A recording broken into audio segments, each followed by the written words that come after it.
فصل المضمر اسم وضع ليدل على متكلم او مخاطب او غائب تقدم ذكره لفظا او معنى او حكما وهو على قسمين متصل وهو ما لا يستعمل وحده اما مرفوع نحو ضربت الى ضربنا۔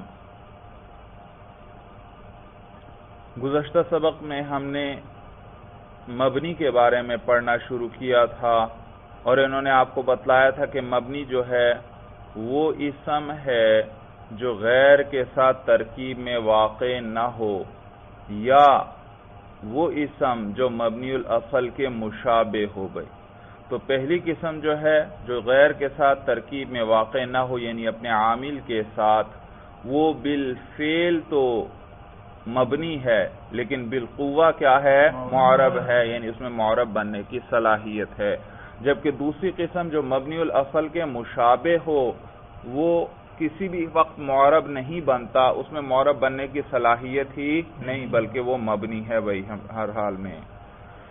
اور اس کا حکم بھی انہوں نے بتلایا تھا کہ مبنی کا حکم یہ ہے کہ اس کا آخر عوامل کے بدلنے سے بدلتا نہیں، اور اس کی حرکات جو ہیں ان کو ضمہ، فتحہ اور کسرہ کہتے ہیں، اور اس کے سکون کو وقف کہتے ہیں، اور یہ 8 قسم پر ہیں۔ ان 8 قسموں میں سے پہلی قسم ضمیریں تھیں، تو آج ہم ضمیروں کے بارے میں پڑھیں گے۔ تو تعریف کر رہے ہیں فصل المضمر، کہ ضمیر جو ہے اسم، وہ ایسا اسم ہے وضع جس کو وضع کیا گیا ہو، لیدل علی متکلم او مخاطب، تاکہ وہ دلالت کرے متکلم پر او مخاطب یا مخاطب پر، او غائب تقدم ذکرہ، یا دیکھو غائب فی نکرہ ہے اور اس کے بعد تقدم فعل آیا، تو یہ یا ایسے غائب پر تقدم ذکرہ جس کا ذکر مقدم ہو چکا ہو، مقدم گزر چکا ہو، لفظاً او معنن او حکمن، یعنی اس کا ذکر مقدم گزر چکا ہو یا باعتبار لفظوں کے یا معنی کے اعتبار سے یا حکمن بھائی۔ تو ضمیر وہ اسم ہے جس کو وضع کیا گیا ہو۔ وضع کا کیا معنی میں نے بتلایا تھا؟ مقرر کرنا۔ ہر زبان والے ایک معنی کے لیے ایک لفظ کو مقرر کر لیتے ہیں۔ جیسے میں نے گلاس کہا تو آپ کے ذہن میں فوراً پانی پینے کا ایک برتن آ گیا، کیونکہ اردو زبان والوں نے اس برتن کے لیے کیا لفظ وضع کیا ہے؟ گلاس کا۔ اور اسی طرح میں نے روٹی کہا تو ایک کھائی جانے والی چیز فوراً آپ کے ذہن میں آ گئی، کیونکہ اردو زبان والوں نے اس کے لیے یہ لفظ مقرر کیا ہے۔ یہی روٹی کا لفظ آپ عرب کے سامنے بولیں گے، اس کو کچھ پتہ نہیں چلے گا، کیونکہ انہوں نے اس کے لیے وہ لفظ مقرر نہیں کیا بھائی، تو اس کو وضع کہتے ہیں۔ تو کہتے ہیں ضمیر وہ ایسا اسم ہے جس کو وضع کیا گیا ہو تاکہ وہ دلالت کرے کس پر؟ متکلم پر۔ بھائی متکلم اپنے بارے میں جب بات کرتا ہے تو کیا اپنا نام لیتا ہے یا ضمیر کے ساتھ اپنے آپ کو ذکر کرتا ہے؟ ضمیر کے ساتھ، کہ مثلا اردو میں بھی آپ دیکھ لیں، میں آج وہاں گیا تھا، میں نے آج یہ کام کیا، میں نے آج اتنا سبق پڑھا، دیکھو میں کا لفظ استعمال کر رہا ہے اپنے لیے بار بار، تو وہ اپنا نام نہیں لیتا۔ اور مخاطب کے لیے بھی اسی طرح ضمیر استعمال کی جاتی ہے، اس کا نام نہیں لیا جاتا۔ آپ میرے سامنے بیٹھے ہیں تو میں آپ یا تم وغیرہ ضمیر کے ساتھ آپ کو ذکر کروں گا، نام نہیں۔ اسی طرح غائب کا بھی جب ایک دفعہ ذکر گزر جائے تو پھر اس کے لیے بھی کیا استعمال کی جاتی ہے؟ ضمیر بھائی۔ تو اسی لیے کہا ضمیر وہ ایسا اسم ہے جس کو وضع کیا گیا ہے تاکہ وہ دلالت کرے علی متکلم، متکلم پر، او مخاطب یا مخاطب پر، او غائب یا ایسے غائب پر تقدم ذکرہ جس کا ذکر مقدم ہو چکا ہو۔ معلوم ہوا غائب کا ذکر مقدم ہونا ضروری ہے، پہلے اس کا ذکر ہو چکا ہو، لیکن وہ مقدم ذکر ہونا وہ کبھی لفظوں کے اعتبار سے ہوگا، کبھی معنی کے اعتبار سے، اور کبھی حکم کے اعتبار سے۔ بھائی بعض اوقات وہ جو غائب ہے اس کا ذکر لفظوں میں ہی مقدم ہو گزر چکا ہوتا ہے۔ مثلا میں نے کہا جاءنی زید، میرے پاس زید آیا، فاکرمتہ، تو میں نے اس کا اکرام کیا، فاکرمتہ، یہ ہا ضمیر آئی، یہ کس کو راجع؟ زید کو، کیونکہ ابھی زید کا لفظ کیونکہ ابھی زید کا ذکر مقدم ہو چکا لفظوں کے اندر بھائی. پہلے کیا ذکر ہوا تھا؟ زید، اور لفظوں میں باقاعدہ ذکر ہوا تھا. سورج سمجھ میں آئی بھائی؟ تلفظ کیا تھا یا نہیں اس پر آپ نے؟ جی، تو وہ لفظ باقاعدہ وہ لفظوں میں ذکر ہو چکا. تو یہ تو تھا حقیقتاً مقدم تھا. یہ لفظوں کے اعتبار سے بھی مقدم ہونا پھر دو طرح سے ہے، کبھی حقیقتاً کبھی تقدیراً بھائی. ابھی میں نے ایک مثال ذکر کی، جاءنی زید، میرے پاس زید آیا، فاکرمتہ، تو میں نے اس کا اکرام کیا. یہ ہا ضمیر غائب کی ہے اور یہ میں نے کس کی طرف لوٹائی؟ زید کی طرف. اور زید کا ذکر مقدم ہو چکا ہے لفظاً حقیقتاً بھائی، لفظاً حقیقتاً اس کا ذکر پہلے گزر چکا ہے. بعض اوقات لفظاً حقیقتاً نہیں ہوتا لیکن تقدیراً ہوتا ہے. مثلا میں کہتا ہوں ابھی ترکیبیں بھی آپ نے کی، فی الدار رجل یا فی الدار زید، فی الدار زید، یہ فی الدار خبر مقدم ہے اور زید کیا ہے؟ مبتدا مؤخر. اور جار مجرور کے متعلق چاہیے تو جار مجرور فی الدار کس سے متعلق ہوگا؟ ثبت یا ثابتن سے. اور ثبت یا ثابتن کے اندر ہوا ضمیر ہے غائب کی، اور وہ کس کو لوٹ رہی ہے؟ زید کو. تو سوال پیدا ہوتا ہے زید تو بعد میں آ رہا ہے، یہ تو اضمار قبل ذکر ہوا، ضمیر پہلے آ گئی اور مرجع بعد میں. تو کیا جواب پڑا تھا آپ نے کہ رتبے کے اعتبار سے زید کا لفظ مقدم ہے، لفظوں کے اعتبار سے اگرچہ مؤخر لیکن رتبے کے اعتبار سے مقدم. تو گویا تقدیراً زید کا ذکر پہلے ہو چکا کیونکہ یہ مبتدا ہے اور مبتدا کا مقام کیا ہے؟ خبر سے پہلے ہو چکا ہے، اگرچہ اس وقت بعد میں ہے لیکن تقدیراً گویا کیا ہے؟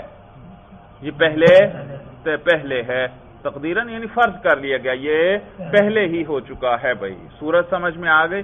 تو یہ مقدم ہے. تو لہذا معلوم ہوا کہ ذکر کا مقدم ہونا لفظاً جو ہو کبھی حقیقتاً مقدم ہوگا لفظوں کے اعتبار سے اور کبھی تقدیراً مقدم ہوگا بھائی. بات سمجھ آ گئی اچھی طرح؟ اور کبھی کبھار وہ جو ذکر مقدم ہے وہ معنی کے اعتبار سے ہوگا، مرجع پہلے معنی کے اعتبار سے اس کا ذکر مقدم ہو چکا، پہلے گزر چکا ہے. معنی کے اعتبار سے ذکر کا مقدم ہونا معنی یہ ہے کہ مرجع جو ہے کسی اور لفظ کے ضمن میں گزرا ہو یا سیاق کلام سے مفہوم ہو رہا ہو بھائی. کس سے مفہوم ہو رہا ہو؟ سیاق کلام سے.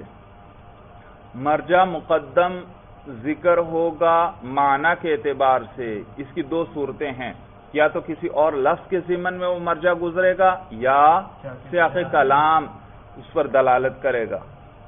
کسی اور دونوں کی میں مثالیں ذکر کروں گا، دیکھیں خوب بات سمجھ میں آ جائے گی. مرجع مقدم ہو چکا معنن، کیا صورت؟ کسی اور لفظ کے ضمن میں وہ مرجع گزرا ہو، جیسے قرآن میں اللہ فرماتے ہیں اعدلوا، امر کا صیغہ ہے، تم لوگ عدل کرو. اعدلوا، تم لوگ عدل کرو. ہوا اقرب للتقوی، عدل جو ہے ہوا ضمیر عدل کو راجع، عدل جو ہے اقرب للتقوی، یہ تقوی کے زیادہ قریب ہے. بات سمجھ میں آ گئی بھائی؟ اب سوال پیدا ہوتا ہے یہ ہوا ضمیر تو راجع ہے عدل کو اور ماقبل میں تو عدل کا کوئی لفظ گزرا ہی نہیں. اعدلوا فعل تو گزرا ہے لیکن عدل لفظ تو نہیں گزرا. اشکال سمجھ میں آیا؟ تو یہ ضمیر کا تو مرجع ماقبل میں نہیں، تو جواب کہ بھئی ضمیر کا مرجع لفظاً اگرچہ نہیں گزرا لیکن معنن گزر چکا ہے بھائی. اور کس طرح معنن ہے؟ کسی اور لفظ کے ضمن میں. یہ اعدلوا کے ضمن میں عدل سمجھ میں آیا یا نہیں بھائی؟ تم لوگ عدل کرو، کیونکہ فعل ہے اور ہر فعل جو ہے اس کا مفہوم مرکب ہوتا ہے تین چیزوں سے.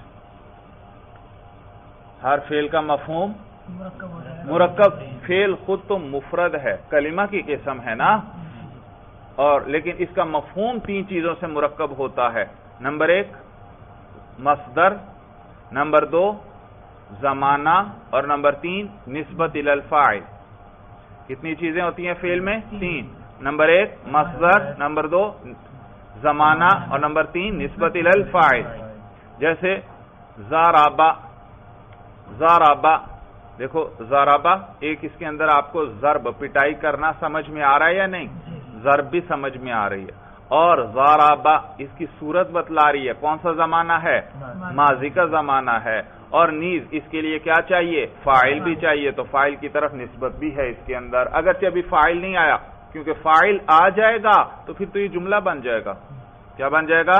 لیکن ضرورت ہے یا نہیں اس کے لیے فاعل کی؟ ہاں، تو فاعل کے جوڑنے سے پہلے یعنی صرف فعل پر نظر کریں تو فعل کا مفہوم کتنی چیزوں سے مرکب؟ 3، نمبر 1 معنی مصدری، نمبر 2 زمانہ، اور نمبر 3 نسبت الی الفاعل۔ تو اسی طرح یہاں پر بھی جب اعدلو تم لوگ عدل کرو، فعل آ گیا، اور اس فعل کے ضمن میں کیا آ گیا؟ مصدر عدل بھی آ گیا۔ صورت سمجھ میں آ گئی؟ تو ضمناً تو یوں کہیں گے کہ عدل کا لفظ عدل جو ہے اگرچہ لفظاً مقدم نہیں ہے لیکن معنن وہ اس کا ذکر مقدم ہو چکا ہے۔ بھائی دوسری کیا صورت ذکر کی تھی کہ مرجع مقدم ہوگا معنن، سیاق کلام اس پر دلالت کرے گا۔ سیاق کلام کہتے ہیں کلام کا چلاؤ، کلام کا چلاؤ اس پر دلالت کر رہا ہوتا ہے۔ بھائی جیسے بھائی یہ آپ کتاب پڑھ رہے ہیں، بعض جگہ ضمیر آ جائے گی، یہ نحو کی کتاب آپ پڑھ رہے ہیں، اچانک ایک ضمیر آ جائے گی جو عربوں کی طرف لوٹ رہی ہوگی، عرب کی طرف۔ آپ حیران ہوں گے کہ بھئی عرب کا تو کوئی پیچھے ذکر ہی نہیں ہوا، یہ ضمیر غائب کی عرب کی طرف کیسے لوٹا دی بغیر ذکر کے؟ تو جواب یہی کہ بھئی عربوں کا ذکر وہ سیاق کلام سے سمجھ آ چکا ہے، یعنی ان کا ذکر مقدم ہو چکا معنی کے اعتبار سے، سیاق کلام اس پر دلالت کر رہا ہے۔ بھئی کس طرح سیاق کلام کا کیا معنی؟ کلام کا چلاؤ اس پر ان عربوں پر کیسے دلالت کر رہا ہے؟ بھئی یہ آپ عربی زبان کے قاعدے پڑھ رہے ہیں، یہ نحو کیا ہے؟ عربی زبان کے قاعدے ہیں، جب عربی زبان کے قاعدے پڑھ رہے ہیں تو گویا عربوں کا ذکر پہلے ہو چکا ہے۔ بھئی تو جب آپ عربی زبان کے ضابطے پڑھ رہے ہیں تو گویا عربوں کا ذکر، جب عربی زبان کے قاعدے پڑھ رہے ہیں تو عربی زبان ہے عربوں کی، تو عربوں کا ذکر بھی گویا ہو چکا ہے۔ بھائی یا اسی طرح یہ آپ نحو کی کتاب پڑھ رہے ہیں، پڑھتے پڑھتے اچانک کوئی ضمیر آ جائے گی اور وہ نحویوں کی طرف، وہ آپ کو بتائیں گے کہ یہ نحویوں کو لوٹ رہی ہے۔ سوال پیدا ہوگا کہ بھئی نحویوں کا تو یہاں قریب کہیں ذکر ہی نہیں ہوا، ان کی طرف ضمیر کیسے لوٹا دی؟ تو جواب وہی کہ آپ نحو کی کتاب پڑھ رہے ہیں، تو جب نحو کی کتاب پڑھ رہے ہیں تو معنن گویا نحویوں کا بھی ذکر ہو چکا۔ بھائی ہو چکا، صورت سمجھ میں آ گئی؟ یا جیسے اسی طرح ہے قرآن میں اللہ فرماتے ہیں، قرآن میں اللہ تعالی وراثت کے بارے میں بیان کرتے ہوئے فرماتے ہیں وَلِأَبَوَيْهِ لِكُلِّ وَاحِدٍ مِّنْهُمَا السُّدُسُ، وَلِأَبَوَيْهِ اور میت کے جو والدین ہیں، لِكُلِّ وَاحِدٍ مِّنْهُمَا السُّدُسُ ان میں سے ہر ایک کے لیے چھٹا حصہ ہے۔ میت کے جو ماں باپ ہیں ان کو وراثت میں سے کتنا حصہ ملے گا؟ ماں کا حصہ بھی چھٹا اور باپ کا حصہ بھی چھٹا۔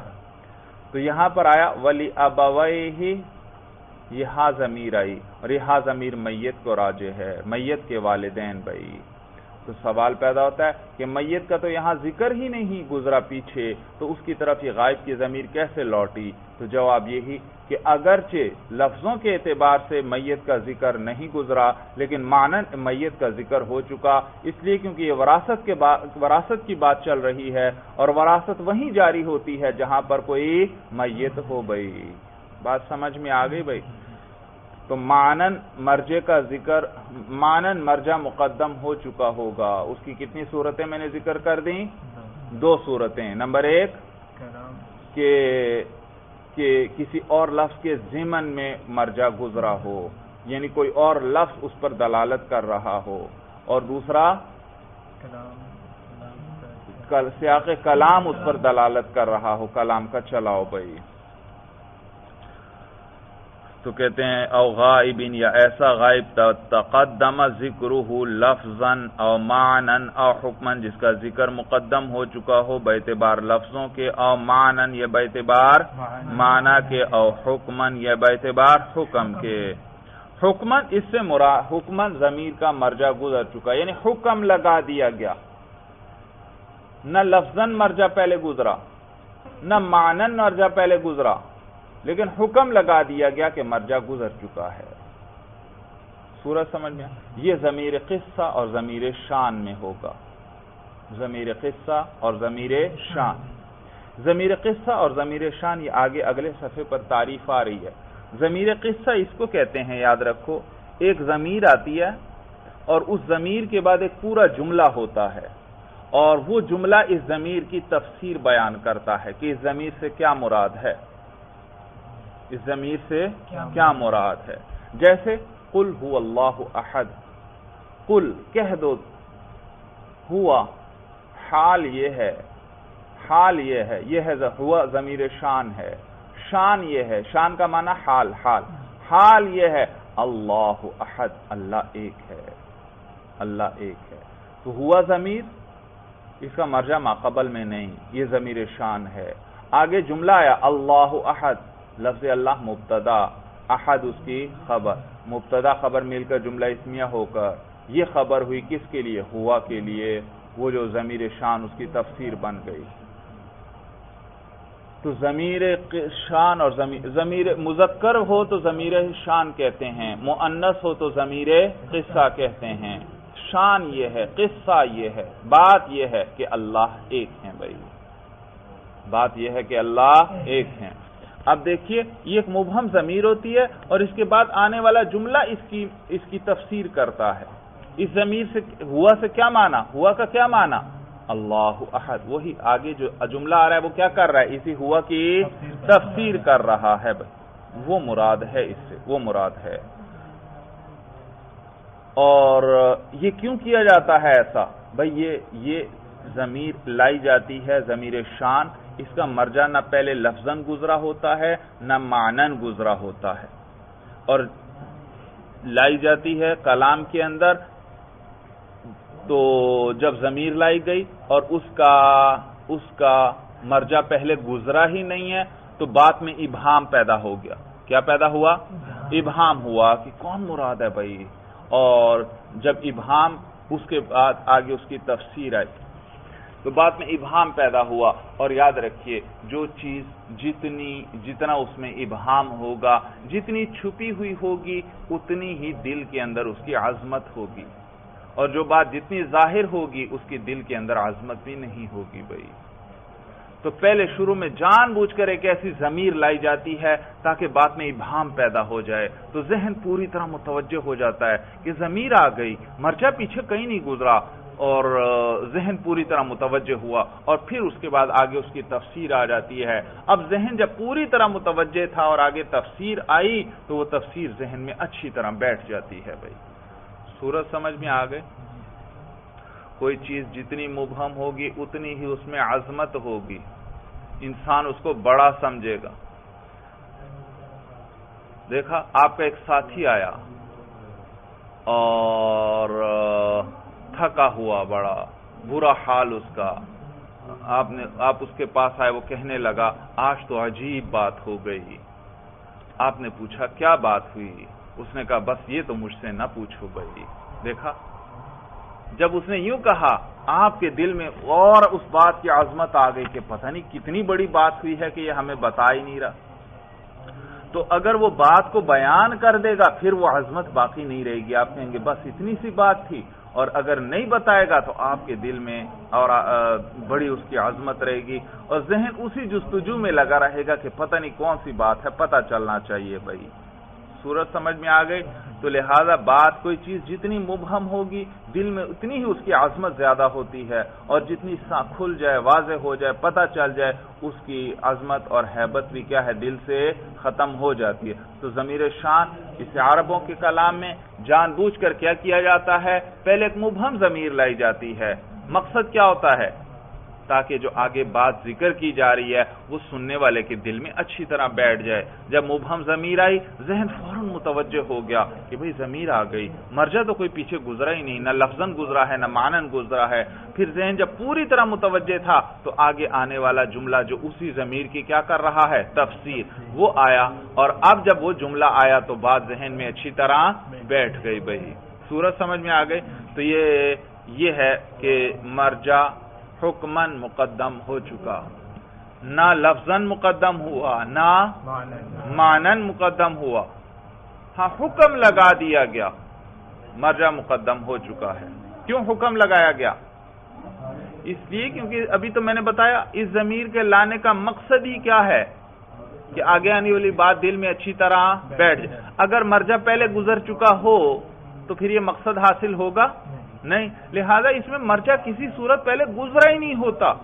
جب گزرا ہی نہیں ہے، حالانکہ غائب کی ضمیر کے لیے تو مرجع کیا ہے؟ پہلے گزرنا ضروری ہے، لیکن اس میں تو مقصد ہی یہ ہے کہ پہلے نہ گزرا ہو. لہذا کہہ دیتے ہیں حکمن کیا ہے؟ مرجع گزر چکا. حکم لگا دیا گیا کہ مرجع پہلے گزر چکا ہے. صورت سمجھ میں آ گئی بھائی؟ تو یہ مرجع حکمن مقدم ہو چکا ہے. اس میں مرجع واقعی کسی اعتبار سے بھی پہلے گزرا نہیں ہے، لیکن صرف کیا کر دیا گیا؟ حکم لگا دیا گیا. کیوں حکم لگا دیا گیا کہ مرجع مقدم ہو چکا ہے؟ اس لیے کیونکہ اس میں مرجع پہلے گزرے گا ہی نہیں. اگر پہلے گزر چکا ہے تو اس کے لانے کا تو مقصد ہی فوت ہو گیا. اس کے تو لانے کا تو مقصد ہی کیا تھا؟ بات کے اندر ابہام پیدا کرنا تاکہ آگے آنے والی بات دل میں اچھی طرح بیٹھ جائے بھائی. تو بس یہاں پر یوں کہہ دیا جاتا ہے کہ اس کا مرجع حکمن مقدم ہو چکا ہے بھائی. یہ معنی ہے کہ ضمیر جو ہے وہ ایسا اسم ہے جس کو وضع کیا گیا ہے لیدل علی متکلم، تاکہ وہ دلالت کرے متکلم پر او مخاطبین یا مخاطب پر او غائبین یا ایسے غائب پر. تقدم ذکرہ لفظا او معنی او حکما، کہ جس کا ذکر مقدم ہو چکا ہو باعتبار لفظوں کے یا باعتبار معنی کے یا حکم کے. وَهُوَ عَلَى قِسْمَيْنِ، اور یہ پھر دو قسم پر ہے ضمیر بھائی. ضمیر دو قسم پر ہے. متصل، ایک تو ضمیر متصل ہے اور آگے آئے گا ایک دو سطروں کے بعد آ رہا ہے وہ منفصل، اور ایک ضمیر منفصل. متصل لفظ سے پتہ چل رہا ہے جڑی ہوئی، اور منفصل جدا جو الگ ہے. تو ضمیر متصل وہ ماقبل کسی لفظ کے ساتھ جڑی ہوئی ہوگی بھائی. تو خود بتلا رہے ہیں متصل وہو ما لا یستعمل وحدہ، وہ ضمیر ہے جس کو اکیلا استعمال نہ کیا جاتا ہو، یعنی جب بھی آئے گی کسی لفظ کے ساتھ جڑی ہوئی آئے گی بھائی. اور منفصل جو اکیلی آتی ہے کسی لفظ کے ساتھ جڑنے کی محتاج نہیں بھائی. تو ضمیر کتنی قسم پر ہوئی؟ دو، ایک متصل اور ایک منفصل. اس میں یاد رکھیے یہ جو متصل ہے پھر یہ تین قسم پر ہے. متصل مرفوع ہوگی یا متصل منصوب ہوگی یا متصل مجرور ہوگی. تو متصل کی تینوں قسمیں ہیں، مرفوع بھی، منصوب بھی اور مجرور بھی. جبکہ منفصل کی صرف دو قسمیں ہیں، مرفوع اور منصوب. مجرور منفصل ضمیر نہیں ہوتی بھائی. تو کل 5 قسمیں ہو گئیں بھائی. نمبر 1 مرفوع متصل، نمبر 2 منصوب متصل، نمبر 3 مجرور متصل، نمبر 4 مرفوع منفصل، اور نمبر 5 منصوب منفصل بھائی. جی جبکہ مجرور منفصل ضمیر نہیں ہے بھائی. تو کہتے ہیں دو قسم پر ہے یہ ضمیر. متصل، ایک متصل ہے وہ ما لا یستعمل وحدہ، وہ ضمیر ہے جس کو اکیلا استعمال نہ کیا جاتا ہو. اما مرفوع، یا تو یہ مرفوع ہوگی نحو ضربت الی ضربنا.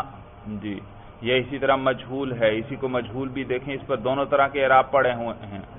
پہلا معروف پڑھو ضربت سے لے کر ضربنا تک، نحو ضربت الی ضربنا، ضربت سے لے کر ضربنا تک. یہ معروف بھی ہے اور مجہول بھی بھائی. یہ دونوں صیغے جو ہیں ضربت، اور دیکھو اس پر دونوں طرح کے اعراب ڈلے ہوئے ہیں، ضربت بھی اور ضربت بھی. اسی طرح اگلے لفظ پر بھی دیکھ لو ضربنا اور ضربنا. تو یہ مرفوع جو ہے یہ جڑی ہوئی ہے. دیکھو ضربت کے ساتھ کون سی ضمیر جڑی ہوئی ہے؟ تا ضمیر. اور ضربنا کے ساتھ نون ضمیر. نحو ضربت الی ضربنا، ضربت سے لے کر ضربنا تک. بھئی یہ گردان کی طرف اشارہ کر دیا، باقی گردان آپ خود کر لیں. باقی گردان کیسے ہوگی بھئی؟ ماضی کی گردان ذرا سناؤ. ضربا ضربا ضربو ضربت ضربتا ضربنا، ضربتا ضربتما ضربتم ضربتی ضربتما ضربتن ضربتو ضربنا. لیکن یاد رکھو یہ صرفی گردان ہے، صرفی گردان۔ غائب کے صیغوں سے شروع کرتے ہیں، ضربا ضربا، یہ کون سے صیغے ہیں؟ غائب کے، اور پھر مخاطب کے آتے ہیں ضربتا ضربتما، اور آخر میں متکلم کے آتے ہیں ضربتو ضربنا۔ تو یہ صرفی گردان ہے، اور صرفی پہلے غائب کے صیغے ذکر کرتا ہے، پھر مخاطب کے، اور پھر متکلم کے۔ وجہ اس کی یہ کہ صرفی نے بحث کرنی ہے فعل سے۔ کس سے بحث کرنی ہے؟ فعل سے۔ تو سب سے پہلے وہ صیغہ لاتا ہے جس کے ساتھ کوئی ضمیر جڑی ہوئی نہ ہو، اور ضربا دیکھو اس کے ساتھ آخر میں کوئی ضمیر جڑی ہوئی نہیں، ضربا یہ تو فعل کا مادہ ہے۔ ہاں آگے جو جائیں، ضربا ضربا اب الف جڑ گیا، اسی طرح مخاطب میں ضربتا ضربتما تا آخر میں جڑ گئی، اور متکلم میں ضربتو ضربنا یہاں بھی آخر میں تا اور نا کیا ہیں؟ جڑ گئے۔ تو صرفی نے بحث کرنی ہے فعل سے، تو وہ سب سے پہلے وہ صیغہ لاتا ہے جس کے ساتھ کوئی ضمیر جڑی ہوئی نہ ہو، اور وہ کون سا صیغہ ہے؟ ضربا یعنی غائب کا صیغہ ہے بھائی۔ چنانچہ وہ غائب کے پہلے سارے صیغے ذکر کر دیتا ہے، یعنی 6 صیغے، اور پھر اس کے بعد متکلم، پھر رہ گیا متکلم اور مخاطب۔ غائب کے صیغے گزر گئے، کس کے رہ گئے؟ مخاطب اور متکلم کے۔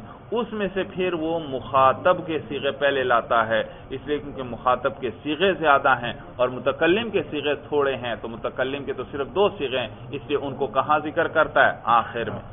ترتیب کی وجہ سمجھ میں آئی؟ جبکہ یہاں جو گردان ذکر کر رہے ہیں یہ نحوی گردان ہے۔ نحوی بحث کرتا ہے تعریف و تنکیر سے۔ کس سے؟ تعریف و تنکیر سے۔ کون معرفہ ہے کون نکرہ ہے، جو جتنا معرفہ جس میں تعریف زیادہ اس کو پہلے ذکر کرے گا۔ تو دیکھیے گردانیں جو ہیں 3 قسم کی ہو گئیں، ایک متکلم کی، ایک مخاطب کی، اور ایک غائب کی۔ تو نحوی جو ہے وہ برعکس کرتا ہے۔ صرفی نے متکلم کے صیغے سب سے آخر میں ذکر کیے تھے، نحوی سب سے پہلے ذکر کرتا ہے، اسی لیے کہا ضربتو سے لے کر۔ اور صرفی نے غائب کے صیغے سب سے پہلے ذکر کیے تھے، نحوی کیا کرتا ہے؟ غائب کے صیغے سب سے آخر میں ذکر کرتا ہے، اور غائب کے صیغوں میں پھر سب سے آخری کون سا آتا ہے؟ جمع مؤنث کا ضربنا، اسی لیے کہا ضربتو سے لے کر ضربنا تک بھائی۔ وجہ اس کی ہے کہ نحوی نے بحث کرنی ہے تعریف و تنکیر سے، اور ضمیریں 3 قسم کی ہیں، ایک متکلم کی، ایک مخاطب کی، اور ایک غائب کی۔ اور انسان سب سے زیادہ کس کو پہچانتا ہے؟ اپنے آپ کو، سب سے زیادہ اپنے آپ کو پہچانتا ہے۔ تو معلوم ہوا متکلم کی ضمیر میں سب سے زیادہ تعریف ہے۔ تعریف کا معنی ہے پہچان۔ معرفہ کسے کہتے ہیں؟ جس کی آپ کو پہچان ہوتی ہے، کسی متعین ذات پہ دلالت کرتا ہے، اس کو کیا کہتے ہیں؟ معرفہ۔ تو لہذا یہاں پر بھی تعریف کو دیکھیں گے، سب سے زیادہ تعریف کس کے اندر ہے؟ متکلم کی ضمیر میں، کیونکہ انسان سب سے زیادہ کس کو پہچانتا ہے؟ اپنے آپ کو۔ اس کے بعد مخاطب کا درجہ ہے، اس کو زیادہ جانتا ہے، اس لیے کیونکہ مخاطب اس کی نظروں کے سامنے کھڑا ہوتا ہے۔ اور تیسرے درجہ کس کا ہے؟ غائب کا ہے، وہ تیسرے درجے پر ہے۔ سورج سمجھ میں آئے؟ تو سب سے زیادہ تعریف کس میں؟ متکلم کی ضمیر میں، اس میں متکلم کے صیغے پہلے لائے گا نحوی، اور اس کے بعد مخاطب کے لائے گا، اور سب سے آخر میں غائب کے صیغے لائے گا بھائی۔ تو ضربتا سے لے کر ضربنا تک بھائی۔ اب ان میں ضمیریں کون کون سی ہیں وہ بھی ذرا نکال لو بھائی۔ ضربتو سے شروع کریں، ضربتو میں تا ضمیر، ضربنا نا ضمیر، اس کے بعد مخاطب کے آگئے صیغے، ضربتا میں تا ضمیر، ضربتما میں تما ضمیر، ضربتم میں تم ضمیر، ضربتی میں تا ضمیر بھائی، 3 ہی کہنا، تا ضمیر، اور ضربتما میں پھر تما، پھر ضربتن میں تنہ ضمیر، پھر ضربا میں غائب کے صیغے اب آ جائیں گے، ضربا میں ہوا، ضربا میں الف، ضربو میں واو، پھر ضربت، ہاں شاباش، اس میں ہیا ضمیر، یہ تا تانیث کی علامت ہے، یہ ضمیر نہیں، ہیا ضمیر، ضربتا میں الف، تا نہیں، الف تا وہی ہے، الف بھائی، پھر ضربنا نون ضمیر بھائی۔ سورج سمجھ میں آ گئی؟ تو کہتے ہیں یہ جڑی ہوئی ہوگی جیسے ضربت سے لے کر ضربنا تک بھائی. اور اسی طرح مجہول بھی ہے، انہی کو مجہول بھی پڑھ سکتے ہیں، ضربت سے لے کر ضربنا میں بھائی. تو چاہے دونوں میں مرفوع ضمیریں ساتھ ملی ہوئی. اور مرفوع کیوں ہیں یہ ضمیریں؟ مرفوع کیوں ہیں؟ کیونکہ فاعل ہیں یا نائب الفاعل ہیں. ضربت میں تا ضمیر مرفوع کیوں؟ کیونکہ فاعل. اور ضربت میں تا ضمیر مرفوع کیوں؟ نائب الفاعل، تو اس لیے یہ مرفوع ہیں بھائی. تو کہتے ہیں یا تو یہ مرفوع ہوگی ضمیر، او منصوب، یا کیا ہوگی؟ منصوب ہوگی. نحو ضربنی الی ضربہن، ضربنی سے لے کر ضربہن بھائی. ضربنی یہ نون وقایہ کا ہے، اور یہ یا ضمیر کیا ہے؟ منصوب ہے، کیونکہ یہ مفعول بھی ہی ہے بھائی، مفعول بھی ہی ہے بھائی. صورت سمجھ میں آ گئی؟ اور یہ نون وقایہ میں نے بتایا تھا کسے کہتے ہیں، کیوں لاتے ہیں بھائی؟ دیکھیے یہ یا جب آتی ہے نا آخر میں، یہ یا اپنے سے ماقبل کسرہ چاہتی ہے کہ مجھ سے پہلے حرف پہ کیا آنا چاہیے؟ کسرہ. اب ماقبل میں تو ضربہ فعل ہے اور فعل ماضی، اور آپ نے پڑھا ہے ماضی کیا ہے؟ مبنی ہوتی ہے. ماضی کیا ہے؟ مبنی. اس کا ضربہ کے آخر میں تو با پر زبر ہے، وہ زبر تو بدل نہیں سکتی کیونکہ مبنی ہے، مبنی کی حالت برقرار رہتی ہے، اس میں تبدیلی نہیں آتی. اور آگے یا چاہ رہی ہے میرے سے قبل کسرہ آئے، تو پھر درمیان میں ایک نون کو لے آتے ہیں اور اس نون کو کسرہ دے دیتے ہیں. اور کیسے پڑھتے ہیں؟ ضربانی. اب دونوں مسئلے حل ہو گئے. ضربہ کی با پر زبر بھی برقرار رہا اسی طرح، اور یا سے ماقبل کسرہ بھی آ گیا بھائی. تو یہ یا ضمیر ہے بھائی، یہ مفعول کی ہے بھائی. دیکھو متکلم کی گردان کیسے ہوگی بھائی؟ ضربنی ضمیر منصوب متصل کی بات چل رہی ہے، اور منصوب متصل کون سی ضمیر ہے؟ ضربانی میں یا.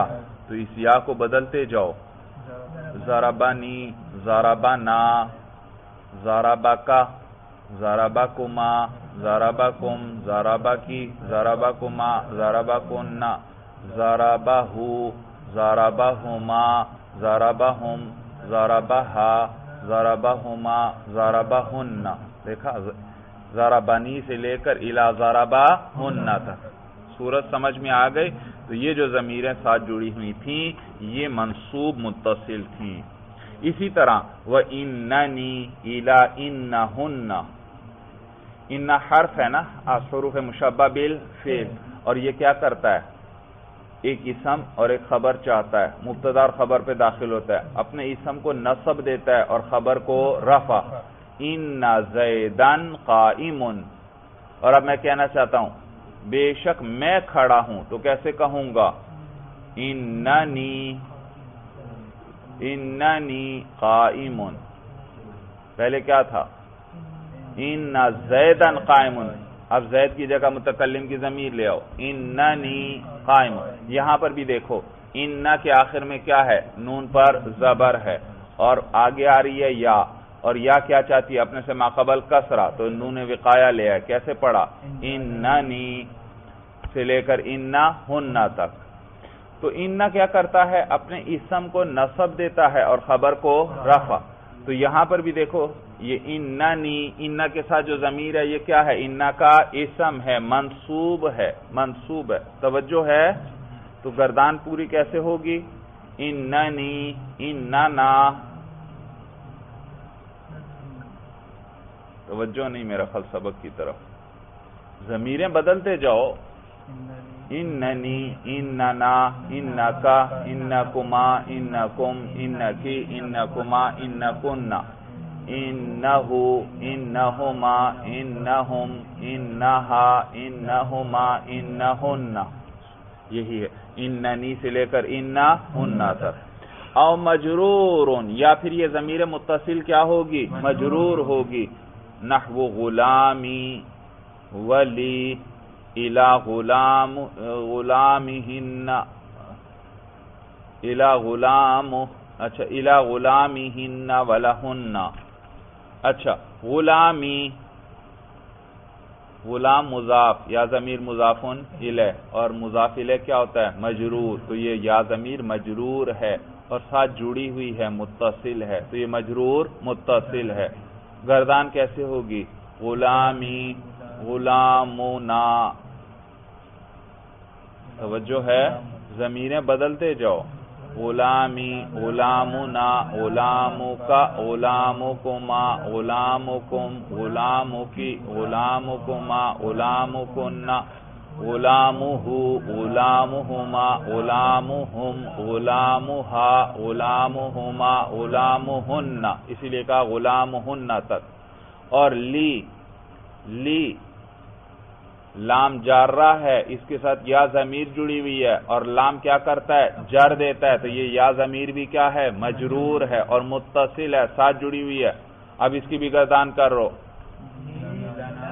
لی، لنا، لکا، لکما، لکم، لکی، لکما، لکن، لہو، لہما، لہم، لہا، لہما، لہن، اس لیے کہا لہن تک۔ بھائی صورت سمجھ میں آ گئی؟ یا تو کہتے ہیں یا ضمیر متصل مجرور ہوگی، نحو غلامی ولی الی غلامہن ولہن، غلامہن اور لہن تک۔ بھائی سمجھ میں آئی بات؟ آپ نے پڑھا غلامہن اور یہ کہہ رہے ہیں غلامہن، کیوں بھائی؟ بھائی وجہ یہ اس پر الی جارہ داخل ہے نا، تو الی جارہ نے، وہاں تو غلامہن، غلام پہ رفع ہی پڑھ رہے تھے ہم، صورت سمجھ میں آ گئی، اعراب حکائی کہیں پر مرفوع تھا، لیکن یہاں پر الی داخل ہو رہا ہے تو الی نے اس غلام کو کیا دے دیا؟ جر، الی غلامہن، اور اس پر میم پر چونکہ جر ہے تو آگے ہاں پر بھی ہم نے زیر پڑھ دی، وہ اعراب نہیں ہے، وہ اس کی حرکت ہے، بھائی میم کی وجہ سے اس پر بھی زیر پڑا۔ یہاں تک بات سمجھ میں آ گئی؟ وَمُنْفَصِلٌ، یا ضمیر منفصل ہوگی، وَهُوَ مَا يُسْتَعْمَلُ وَحْدَهُ، وہ ضمیر ہے جس کو اکیلا استعمال کیا جاتا ہو، اور یہ کتنی قسم پر میں نے بتایا؟ دو، یا مرفوع ہوگی یا منصوب، یہی بیان کر رہے ہیں۔ اما مرفوع، یا تو یہ مرفوع ہوگی، نحو انا الہن، انا سے لے کر انت، گردان کیجئے، انا، نحنو، انا، نحنو، جی، انتا، انتما، انتم، انتی، انتما، انتن، ہوا، ہما، ہم، ہیا، ہما، ہن، اسی لیے کہا انا سے لے کر ہن تک۔ او منصوب، یا یہ ضمیر منصوب ہوگی، نحو ایایا، الی ایاہن، جی گردان کیجئے، ایایا، ایانا، ایاکا، ایاکما، ایاکم، ایاکی، ایاکما، ایاکن، اور ایاہو، ایاہما، ایاہم، ایاہا، ایاہما، ایاہن، اسی لیے کہا ایایا سے لے کر ایاہن تک۔ فَذَلِكَ سِتُّونَ ضَمِيرًا، تو یہ 60 ضمیریں ہیں بھائی، کتنی ضمیریں؟ 60 ضمیریں ہیں۔ سوال، انہوں نے کہا ضربت سے لے کر ضربنا تک یہ ضمیریں ہیں۔ دیکھو بھائی، ضربت سے لے کر ضربنا تک کتنی ضمیریں ہوئی؟ ذرا شمار کرو، گنو بھائی، گردان کتنے صیغے ہیں؟ 2 صیغے متکلم کے، اور پھر 6 صیغے مخاطب کے، اور پھر 6 صیغے غائب کے، تو کتنے ہو گئے؟ 14۔ اور کتنی قسم پر ہے یہ؟ 5 قسم، 3 تو متصل ہیں، مرفوع، منصوب اور مجرور، ہر ایک کے 14 صیغے آ رہے ہیں، اور 2 کتنی ہیں؟ منفصل ہیں، 2 قسمیں، مرفوع اور منصوب، تو ہر ایک کے 14 صورتیں ہوئیں، 14 پنجے 70، تو کہنا تو چاہیے تھا کہ یہ 70 ضمیرہ، 70 ضمیریں ہیں، لیکن انہوں نے کیا کہا؟ انہوں نے کہا 60 ضمیریں۔ سوال پیدا ہوا، کیا صاحب کتاب سے گننے میں غلطی ہوئی؟ کیونکہ یہ تو کتنی بن رہی ہیں؟ 70 بن رہی ہیں، اور یہ کیا کہہ رہے ہیں؟ 60۔ جواب نہیں بھائی، وجہ یہ کہ آپ غور کر لیں، جو تثنیہ کی ضمیریں ہیں وہ ایک جیسی ہیں، ان کو انہوں نے ایک ہی شمار کیا۔ جیسے دیکھو، دوبارہ دیکھ لو، مخاطب کی ضمیر دیکھ لو، مخاطب ضربتا، ضربتما، جی تسنیہ کی ضمیر، مذکر کی کیا ہے؟ تما، ضربتما، اچھا ضربتم، ضربتی، ضربتما، دیکھو مؤنث کی بھی تما ہے، تو ان دونوں کو ایک شمار کیا۔ اسی طرح غائب کے صیغے دیکھ لو، ضربا، ضربا، کیا ہے ضمیر؟ الف، الف، توجہ سے، ضربا، ضربا، الف ہے، پھر ضربو، آگے ضربت، پھر ضربتا، اس میں کیا ہے؟ اس میں بھی الف، تا تو وہی تانیث کی علامت ہے، تو یہاں بھی الف اور ضربا میں بھی الف، ان کو ایک ہی شمار کیا۔ سورج سمجھ میں آ گئی؟ تو گویا مخاطب کی کل کتنے ضمیریں ہو گئیں؟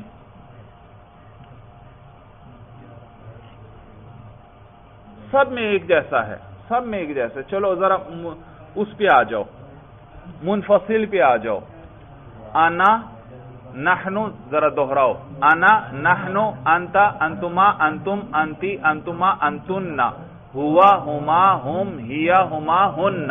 اس میں دیکھو، گنو ذرا، انا، نحنو، کتنے ہو گئے؟ دو، آگے انتا، انتما، انتم، انتی، انتما، یہ انتما پہلے بھی گزر چکا ہے، اس لیے اس کو نہ گنو۔ سورج سمجھ میں آ گئی؟ آگے چلو، انتم، انتن، توجہ ہے؟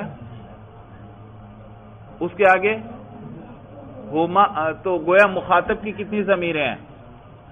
انتا، انتما، انتم، انتی، انتما، انتن، اس میں یہ کل 6 بن رہے ہیں نا، واحد تثنیہ جمع، پھر واحد تثنیہ اور جمع، 6 میں سے تثنیہ والی تو دونوں ایک ہی ہیں، لہذا ایک کم کر دو، 5۔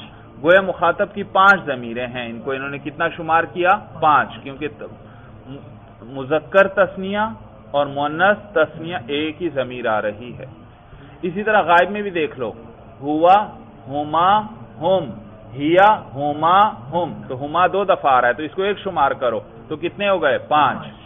تو 5 غائب کی ضمیریں، 5 مخاطب کی ضمیریں 10 ہو گئیں، اور 2 متکلم کی کتنی ہو گئیں؟ 12۔